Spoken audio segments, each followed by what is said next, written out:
Assalamualaikum and good day to everyone. So proceed our discussions to 13.2, which is kinetic theory of gas.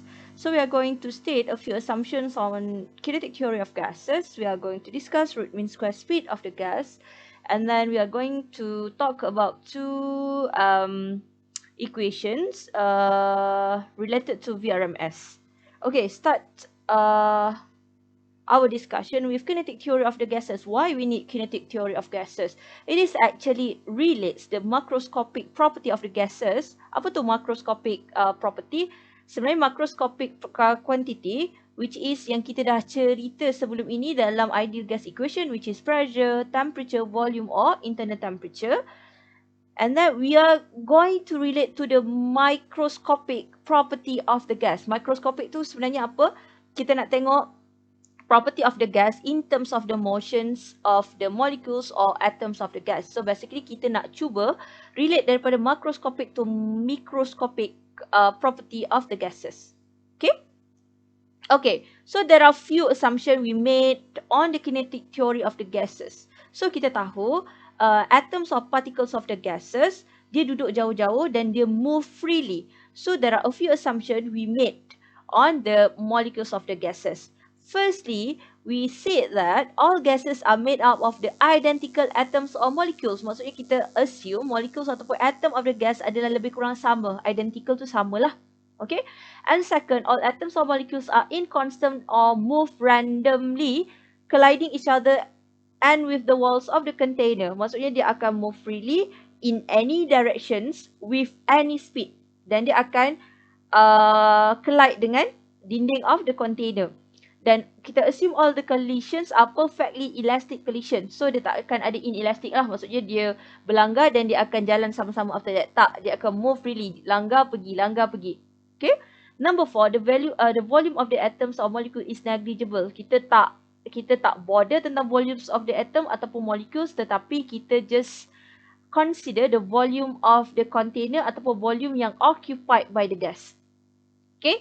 Number 5, intermolecular forces are negligible except during the collision. So kita tak consider apa-apa force di antara atom itu kecuali ketika dia berlanggar. And then number 6, the durations of the collision is negligible.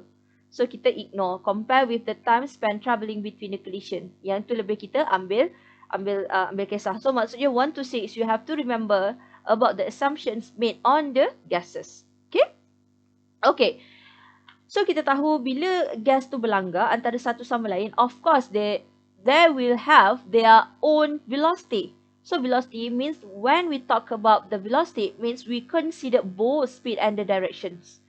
Okay, dan kita tahu they all move in random, maksudnya move freely in all directions.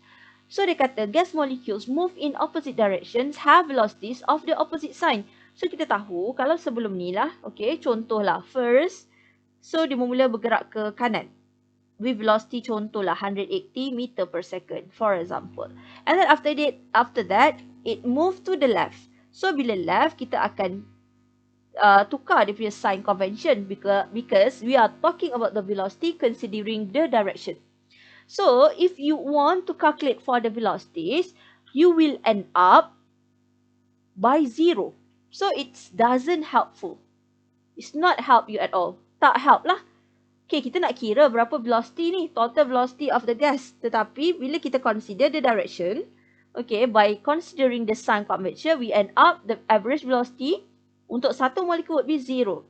Jadi apa kita buat? Kita akan square first the velocity. Maksudnya kita akan squarekan velocity dia. Untuk satu ni kita squarekan velocity. Contoh velocity dia 180. So kita squarekan.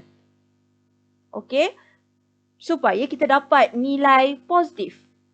So taking the root of the square of the average velocities give the average speed without direction. So basically VRMS ni kita square root kan the average velocity without direction. Kalau kita consider, okay, kalau kita masuk plug in, consider the negative sign tu because of the opposite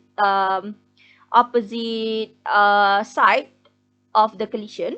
So kita akan end up dengan 0. So tak membantu kita lah untuk find out the velocity of the gas. Okay.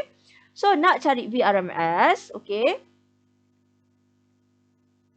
So kita akan tambahkan, okay, kita akan squarekan individual, okay, velocity of the particle. So V1 plus V2 kita squarekan, square of V1 plus square of the V2 plus square V3 and then bla bla bla lah, tengok berapa banyak number of molecules yang ada, dan you akan dividekan dengan number of the total number of the molecules. So ada berapa? Kalau ada 100, bahagikan dengan 100. Okay, so mean square speed ataupun VRMS, okay, ataupun kita panggil sebagai root mean square speed, is the measure of the speed of the molecules in a gas, defined as the square root of the average mean velocity. Okay. So, dia tulis kat sini VRMS is square roots of, ni maksudnya kita cari average lah. So, to compute the RMS speed, we square each molecular speed and then you add and divide by the number of the molecules and take the square root. So, contoh kat sini, dia bagi satu contoh. Contoh kita ada 5 molecules of the gas with velocity 500, 600, 700, 800 and 900. And then dia kata, nak cari RMS speed of the gas molecule, so you have to square of the individual speed and then you sum up all and then you will divide with the total number of the gas molecule, which is 5. So kita ada 5 lah total kat sini. Kalau kita 10 bagi 10 lah. Then you akan square root kan, so you akan dapat 714.14 meter per second. Okay? Okay.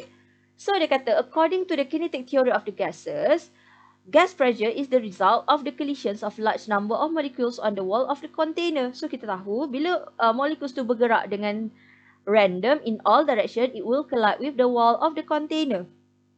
Okay, this happen when the particle exert force on the wall.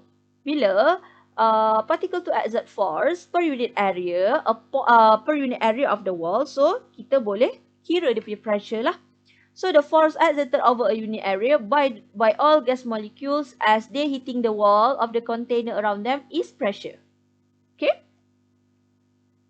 Okay, so bila kita nak relate pressure dan juga root mean square speed, so ini adalah equation penting yang you kena tahu. PV, pressure, volume is equals to 1/3 darabkan dengan mass of the gas, darabkan dengan number of the molecules, dan darabkan dengan square of the VRMS. Ini kena ingat lah. Okay. Dan bila you rearrange, bila volume you bawa pergi sebelah, so kita tahu density adalah untuk satu, kita tahu mass per volume. So kalau you ada number of the molecules, you darab dengan N, so maksudnya total density lah. So kita boleh tulis, rewrite again this equation up here with P equals to 1/3 density, ingat kat sini pressure, kat sini density, darab dengan VRMS square. So ada dua equation and be very very careful with the label. Kat sini kita ada P, dekat sini kita ada dua, both. Kat sebelah kiri ini adalah pressure, sebelah kanan adalah density, dan mesti dikira dalam unit SI which is kg per meter cube. VRMS mestilah meter per second. Meter squared second power of negative 2 lah, sebab dia squared kan you punya velocity. Okay, daripada equation ni kita boleh lihat microscopic quantity which is pressure, dan juga microscopic quantity which is the root mean square speed. Ada dua lah. So daripada equation ni basically it relates macroscopic and microscopic. Okay?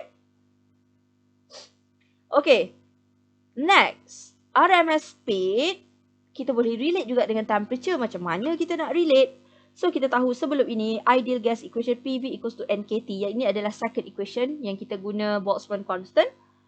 Okay, so kita ada sebelum ni adalah PV equals to 1/3 mass darab number of molecules and then darab dengan VRMS squared.